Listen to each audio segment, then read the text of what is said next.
Hi and welcome to my channel. This is the reading for the Capricorn rises for whatever's left of September, and it's highly likely going to cover at least the first half of October.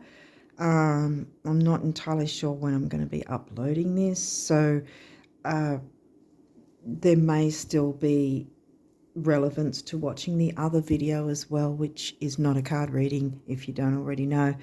I pick out certain dates and talk about the aspects of those dates and how it might play out in the world, in real life for us as well, personally, and how we can work with those energies. So it dovetails the card reading to help you get the most out of the time frame. So I did do some dates all the way near to the end of the month. So yeah, depending on when you're watching this, it's probably still going to be worth taking a look at. And you can fast forward to like the second half or, the last quarter of the video to get those last dates. So whatever. The link's in the description box anyway if you're wanting to take a look at that. But let's jump in and see what's come through with the cards for you guys for, well, like I said, the rest of September and at least the first half of October. Last quarter moon. Okay. So this can be two ways we can look at this. Either it was a week after the full moon eclipse, which was on the 8th of September. So we'd be looking at like the 14th or 15th if you remember anything that specifically came up for you around that time. Otherwise, we are looking at October, and the October full moon will be on the 7th over here. It might be the 6th for other people. So we'd be looking at around about a week after that, which would be, what would that be?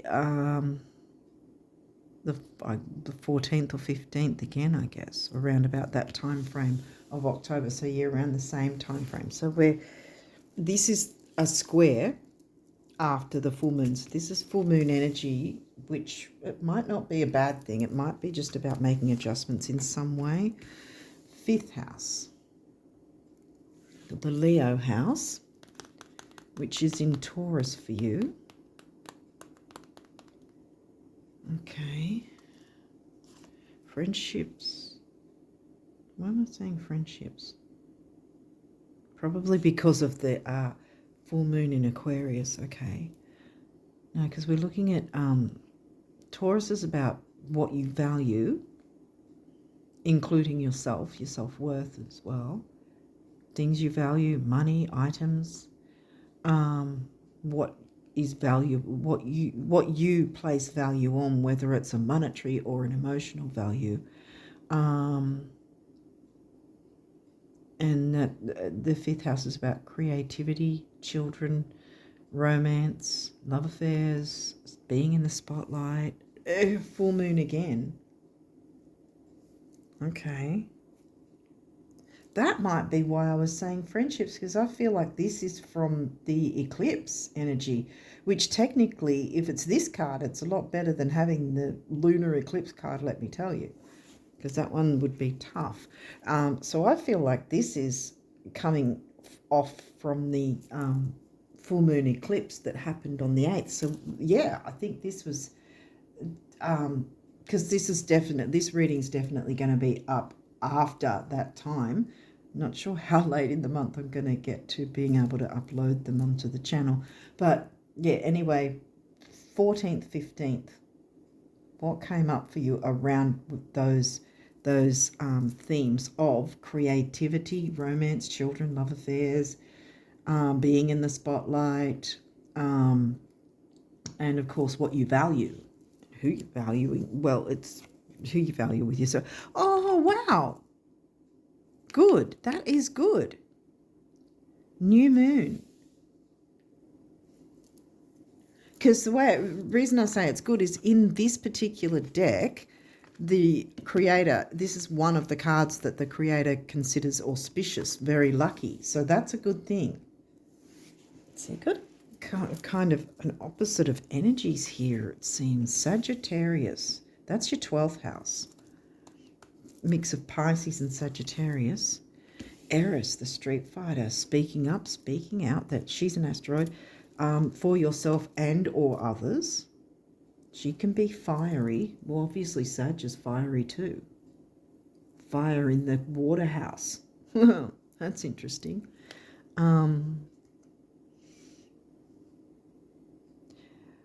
But both Pisces and Sagittarius have Jupiter as the ruling planet. Pisces also has Neptune, but the similarity being Jupiter in this case.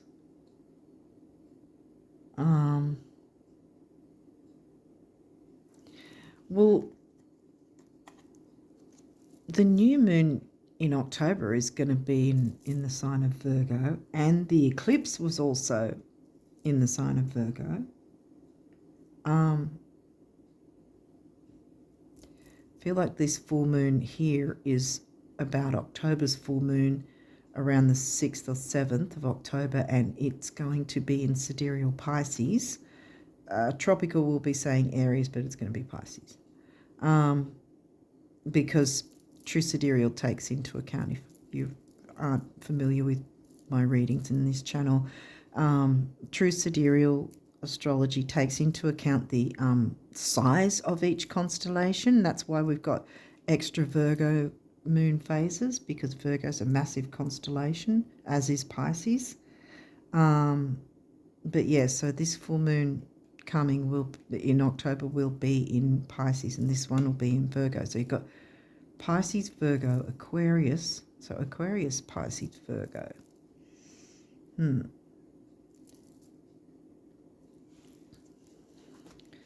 Creativity, children, romance, love affairs. See, these are both. So what have we got? We've got Aquarius and Pisces energies. And of course, Sag is in the Pisces house. So there's one way or the other, there's that sort of Pisces mix there going on. Let's see if we can see some more to this 4th house, your home and the roots of your being.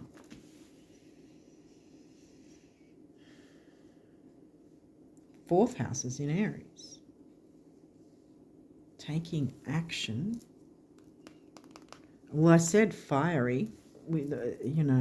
Aries can be fiery. Speaking up and speaking out, the activist, and sometimes activism can be very in your face and very aggressive.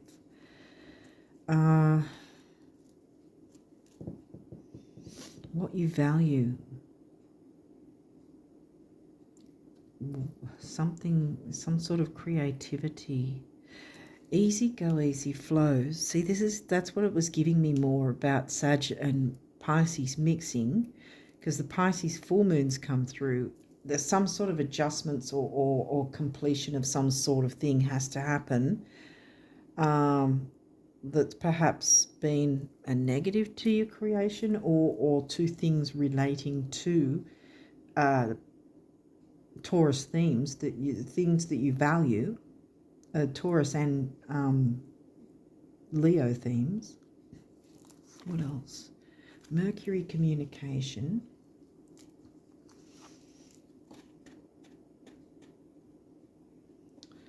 Well, depending on when you're watching this, Mercury may still be in the final days of the post-shadow. 4th house again, home and family.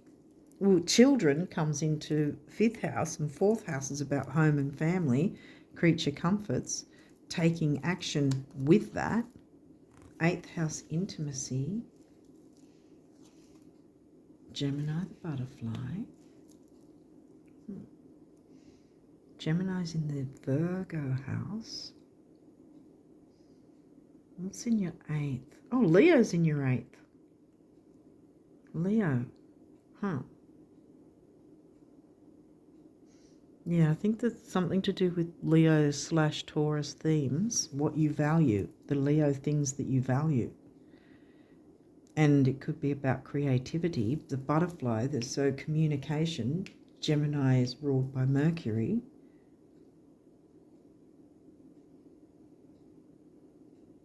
And Gemini's in the Virgo house. So Gemini and Virgo are ruled by Mercury. Cancer, the doula, the Cancer house, and now the Cancer sign. And that's the 7th house. So now because I was sort of thinking Mercury, communication, relating, but we didn't get any relationship cards, and now we do, because that's in your 7th. You're in your descendant. The other, nurturing, the mothering, nurturing energy. Neptune dreams. Square challenge. Challenge to follow your dreams. I think the challenge is here at the start. Something is blocking your creativity. Something's blocking your creativity.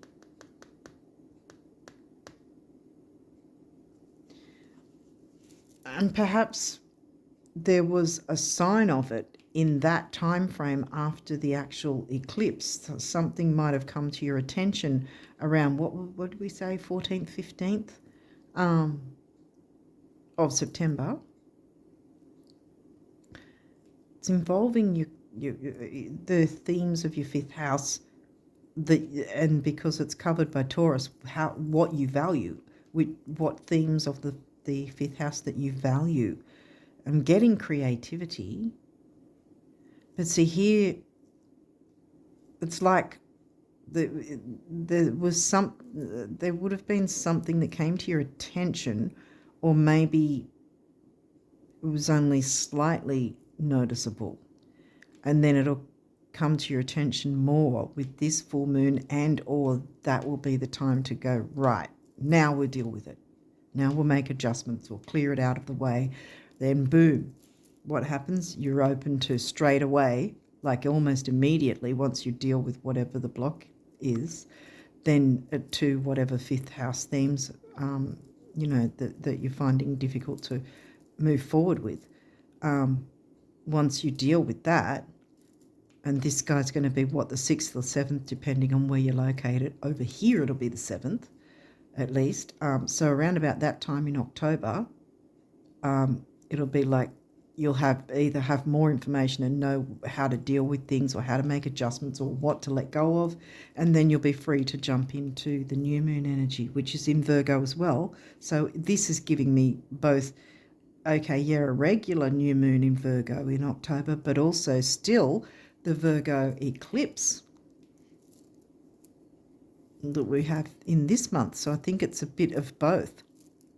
Something big can come in, and then you've got freedom with Sag, freedom to tap into your art, because 12th house, Pisces, art, poetry, all kinds of art, whether it's music, dancing, painting, drawing, writing, acting, all different things. I think that it's a matter of something needs to be adjusted or removed or cleared away. Then you can jump into this and be your own activist and speak up and speak out and stand up.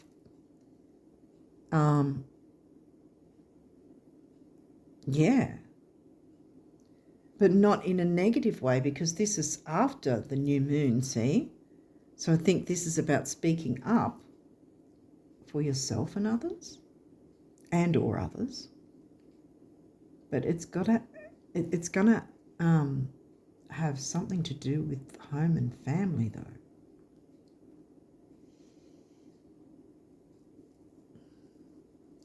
It might, there might be some sort of effect it'll have on the home and family by you stepping up and speaking up for yourself and sort of jumping into whatever this is, jumping into your new talents, creativity, which technically aren't new. You've had them all along, but you've probably been ignoring them.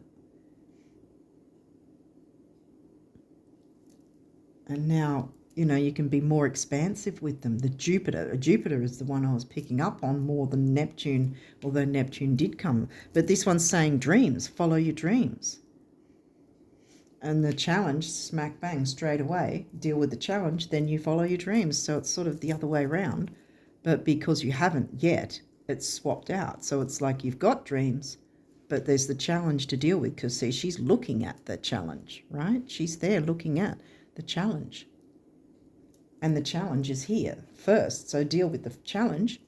And then after that, she's looking at the new. See? Bringing in the new, as I always say with the new moon energy. Okay, these may or may not have reversals. We'll walk through and see what these have to say. Moon perception.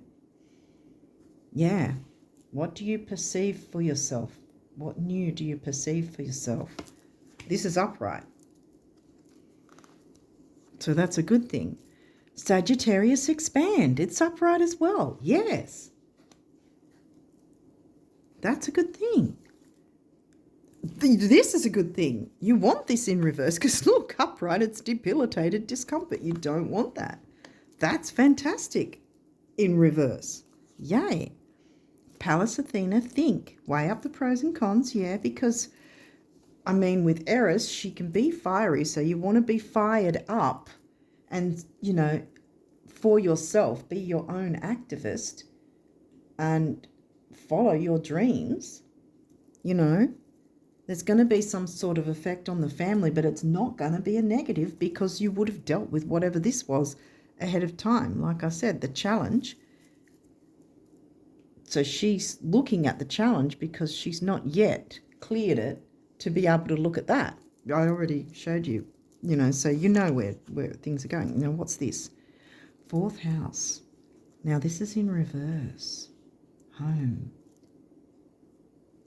And if you're speaking up about something, yeah, because I think there's been some sort of, something's topsy-turvy, or there's been some sort of upheaval with home family life. And I think this is probably the challenge that you've got to sort of work through whatever this is, make the adjustments or clear something away so that then you can bring in the new, and then this guy can turn around and, oh, yay, happy home life, everything's fine again. The balance has come through.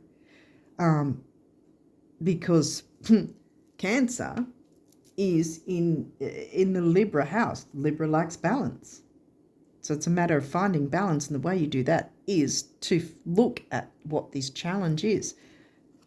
Take on the challenge to clear this away, then it opens up the doors for some big, new, expansive stuff to come in, which is really great. Okay, what does your numerology say? Happy ending. Big beginnings, big endings, and spirituality is 9. 3 is communication, action, activity, youth, newness, youthfulness. And this is the solar plexus, which is about personal power, ambition, and self-worth. And we touched on self-worth, didn't we, with the Taurus? In the 5th, yeah. Individuality. I think this is where Eris comes in, where the idea of, I always say when I see this card, individuality, you can have healthy individuality within a relationship. You can still have a healthy relationship and still have your own individuality within it and the other person as well. And that's a healthy thing.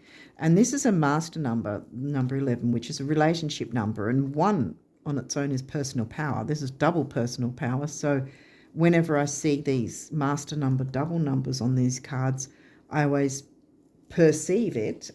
Perception, I always perceive it. I always see it as more than one person is going to benefit, which obviously includes you. You and at least one other person is going to benefit by looking into these energies and taking a look and communicating where needed. And yeah, patience, yes, and this is a relationship number as well. And we've got the solar plexus, no, not the solar plexus, the sacral, because that's the base actually. Did I say sacral with that one? That's sacral, that's base. So this is grounding, stability, security. I said sacral, so yeah, we already went through that with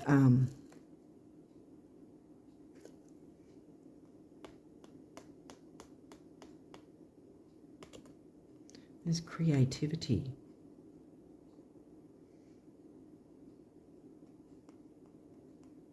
Yeah.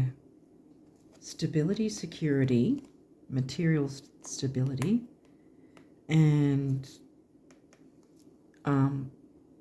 creativity, healing, relationships. What's this? Spiritual career.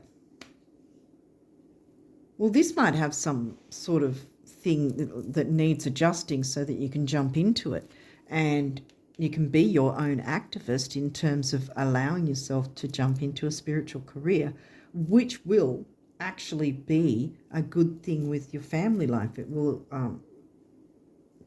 there'll be adjustments needed, but it'll bring in good for the family life. 7, the mind and creativity. 8, stability, strength, and money. 7 and 8 is 6, temporary opportunity, focus, detail, dignity. And this is the heart chakra colour. Okay, so now we'll see what the universe wants to say about abundance for you guys for this time frame. While it's often thought that happiness may spring from having some serious bucks, it actually works the best the other way around. Your celestial financial planner, the universe. So don't be focused too much on the money thing because it's going to come in anyway. You're not going to be debilitated. If it was just about surviving, getting by, and keeping things the way they are, then how would you explain your wild imagination? See, creativity. If it was just about sacrifice, selflessness, and altruism, then how would you explain your burning desires?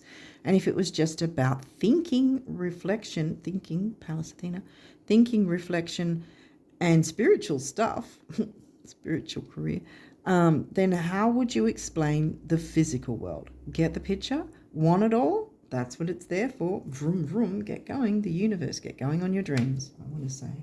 I'm going to move these up so I've got space with the others. There we go. And now what else have we got? Behold, a new day with rainbows, sunshine, and blue skies, new players, rebounds, and recoveries. There you go, yeah. Abundance, health, and harmony, just like you've been picturing them, right? Right?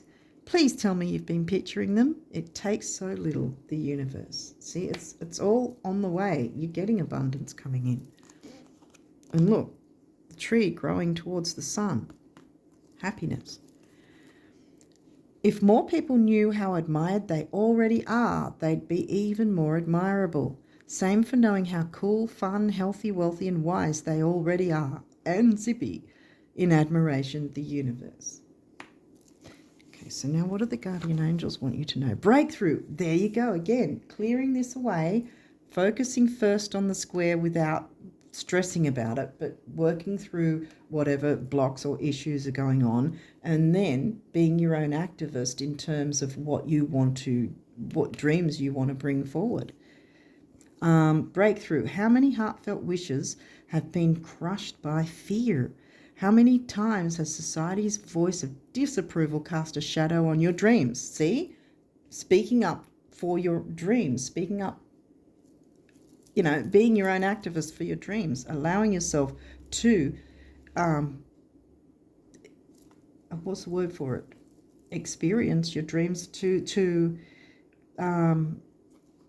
bring them into creation, bring them into the 3D, How many times has society's voice of disapproval cast a shadow on your dreams? It is time to break free of these false beliefs and realize your dreams. Allow your heart to guide you. Trust your inner guidance. The time is right. Boom. There you go, Capricorn. Prayer. Dear guardian angel, help me to believe that all is possible through love. Help me manifest my dreams. There it is again. and live an inspiring and fulfilling life. Help me to feel God's presence in every moment.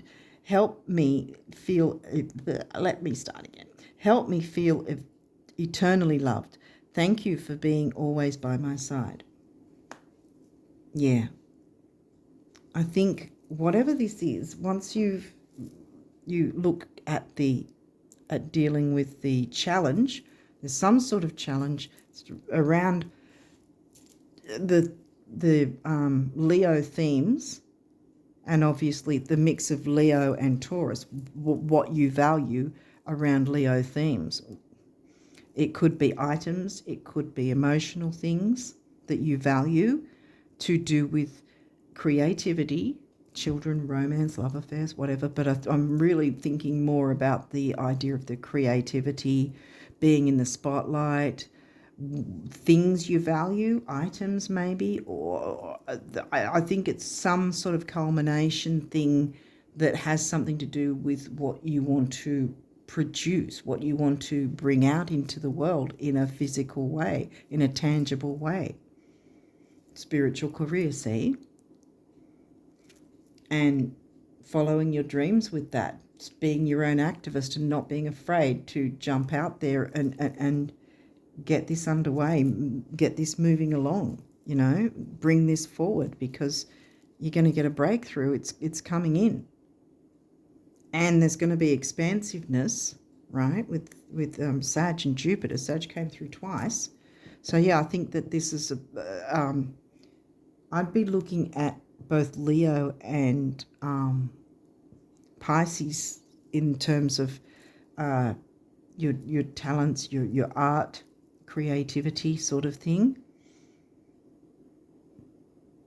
Jumping into those energies of your chart. Because it's something you value anyway. You'll know. And like I said, there's probably been some sort of inkling around that time of something that's come up for you, whether it's just been a few thoughts that have come into your mind about, wouldn't it be good if I could get this to work and, get it coming together, blah, blah, blah. It might have been an afterthought, that you really didn't do much about it. But here it's saying do something about it. Pisces full moon, clear the obstacles. Virgo new moon, boom, you're up and running, ready to go with a healthy idea, a healthy way of jumping into your dreams and really making a go of it and being your own activist for your dreams. Okay, well, there's going to be a breakthrough and it's going to be a good thing. So this is fantastic. Happy ending, remember? So first just deal with this challenge and then you'll be right. From there on, that you can really focus on bringing this to reality, to the 3D. Okay, so I'm going to leave it there for you guys and wish you all the best of luck with this for the rest of whatever's left, depending on when you're watching this, whatever's left of September and the first half of October and onwards. And until next time, bye for now.